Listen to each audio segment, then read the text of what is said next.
Welcome to the Real Estate Espresso Podcast, your morning shot of what's new in the world of real estate investing. I'm your host, Victor Manesh. This is the weekend edition where we interview notable people from the world of real estate investing. Today is no exception. We have a great guest all the way from Sarasota, Florida. Welcome to the show, Martin Saenz. Thanks for having me on, Victor. Much appreciated. Well, great to have you here. Now, Martin, you and I believe one thing to our very core, and that is we're control freaks. No, I'm just kidding. But we don't want to leave the world to chance. But before we dive into that, maybe let's get a little bit of your backstory and how you got to this point in your journey. Sure, absolutely. I've embraced my inner control freak, as I'm sure you have as well. It's kept us out of a lot of trouble, I would say. Absolutely. But in terms of my background, I had received an MBA from Drexel University in 2002 and got a corporate job. And a few years later, I got fired from that corporate job. I realized, along with my wife, that having a job in corporate America was not going to lead to my aspirations and just wasn't a fit for myself. So I picked up a little purple book called Rich Dad, Poor Dad and read it, and it transformed my life.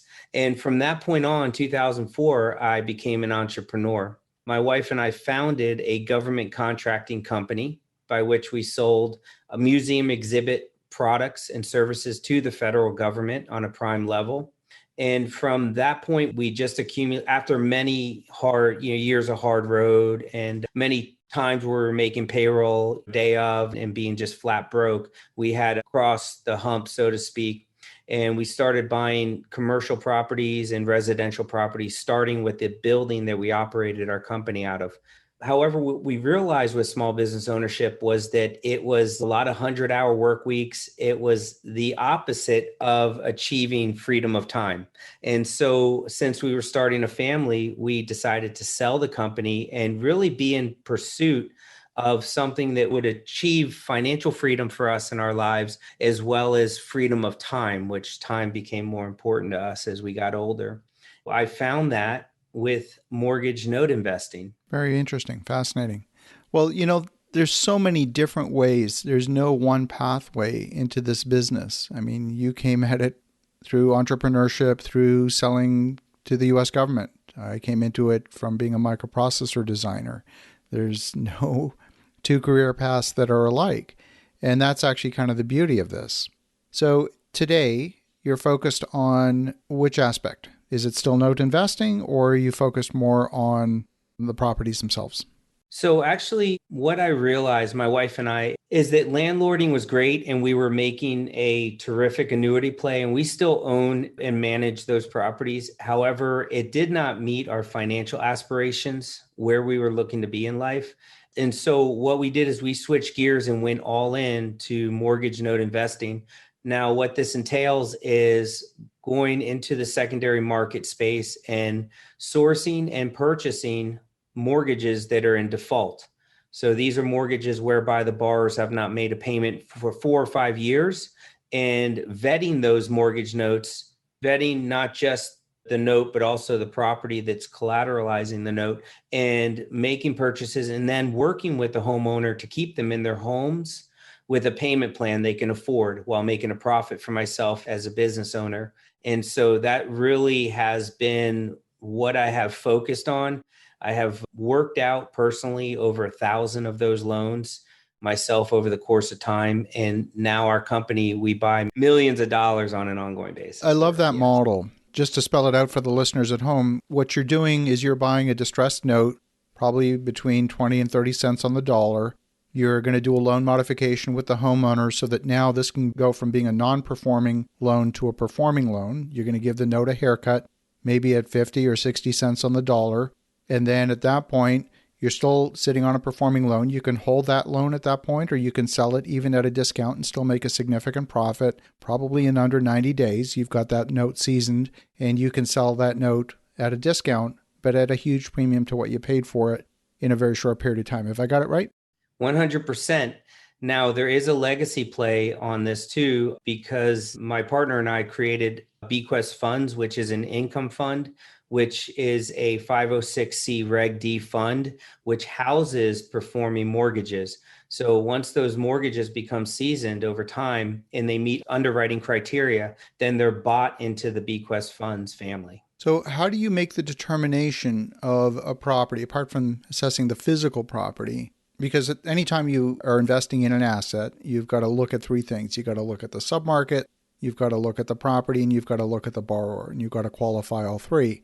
How do you make a decision that this particular property, this single family home on, any street suburbia is going to be the one for you to invest in? Sure. So we put them through a waterfall due diligence process whereby we first evaluate the property. So it's a property valuation. We look at various fair market value data points. We look at sales comps. We can get exterior BPOs because you don't have access to the interior of the property. And so we make an assessment from a fair market value perspective. Next, we look at things like lien validity, lien placement for our mortgage loan. We look at equity coverage based on our fair market value. Then we also look at a criteria with the credit reporting to understand the makeup, the characteristics of that borrower. Are they a hyper consumer? Are they frugal? What's their behavioral patterns?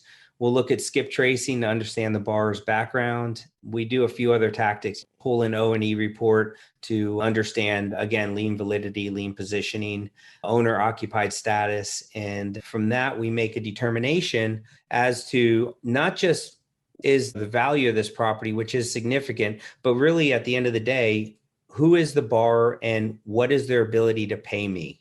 And that's really the end game.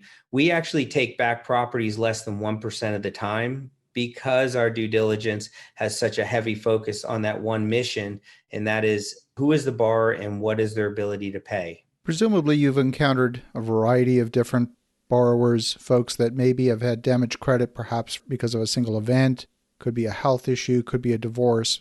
Very different, very distinct from the habitual spender that can't stay out of Best Buy every week and they're always maxing out their credit card. Victor, it's amazing. You need to come right into our space here. You're a natural fit. You just named 2 out of the 3 major reasons why there's default in the first place. We see one of 3 things occur when someone goes into default. That is, it's either love, relationship-wise, they get a divorce, or their health goes south for some reason, or they lost their job or they're now underemployed.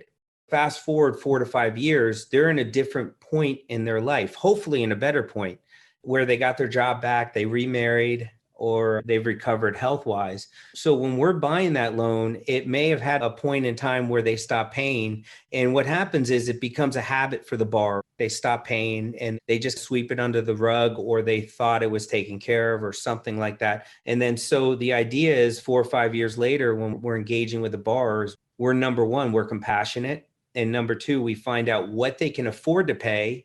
And then since we bought it at a discount, we're trying to match it up for a win-win situation. And presumably you've taken them from a place where they had assumed their equity was completely wiped out to one where you can actually show them a pathway to getting some of that equity back. Possibly even on day one, they would be sitting on some equity. At that point, you are their new best friend.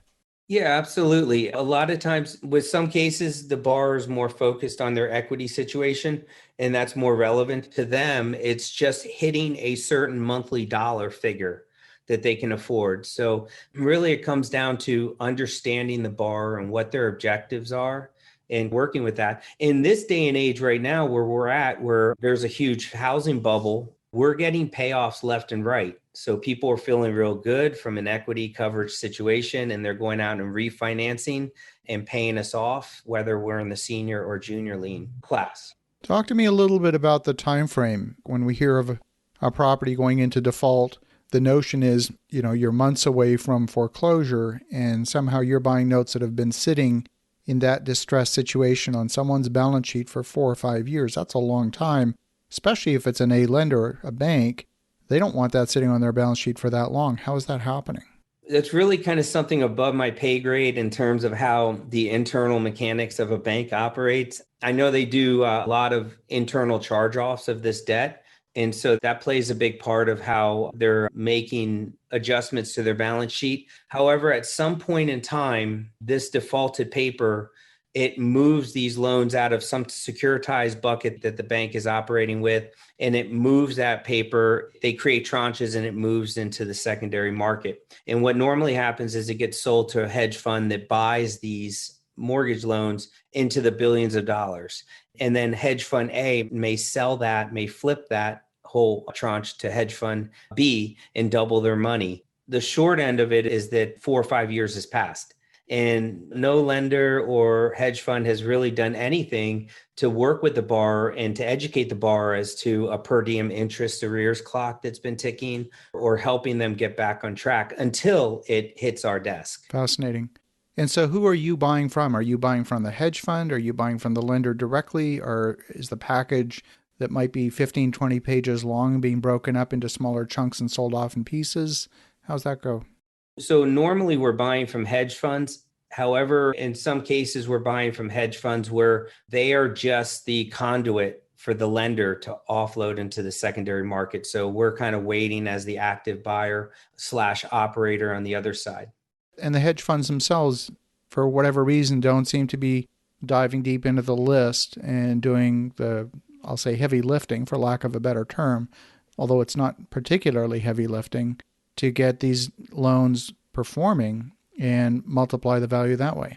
Yeah, there's definitely juice to be squeezed. However, it just depends on what the hedge funds are set up for. Some of them are set up just to move heavy volume, just to flip heavy volume, and they're making enough profit that way. And others, they may do some asset management tactics on the back end to try to get some low-hanging fruit to the table for reinstatement with some of these loans, and then they sell off the rest. So they have a mixed approach. Are there particular jurisdictions that you go after? Obviously, the laws vary state by state, perhaps even county by county. Are there jurisdictions that you like to work within, others you want to stay away from? We buy in all states. However, we price things accordingly. So if we're in some states that are heavy judicial, lengthy lead time for foreclosure, and where there's just more cost and time involved, then we're going to price it according to that. However, we buy in all states. We're long-term players. So, I'm going to be doing this for the rest of my life. I've been, 8 years full-time at this, and I got another, 30 years, hopefully. And so to me, it doesn't matter if something will take a year to work out or 2 years to work out. Fascinating. Well, Martin, if folks want to connect, if they want to learn more, what's the best way? To visit us at bqfunds.com, or they can go to noteinvestingmadeeasier.com. That's bqfunds.com or noteinvestingmadeeasier.com. I love it. Well, Martin, thank you for sharing your story. It's fascinating. I love what you're doing. And for the listeners at home, definitely reach out to Martin at bqfunds.com. And in the meantime, have an awesome rest of your weekend. Go make some great things happen. We'll talk to you again tomorrow.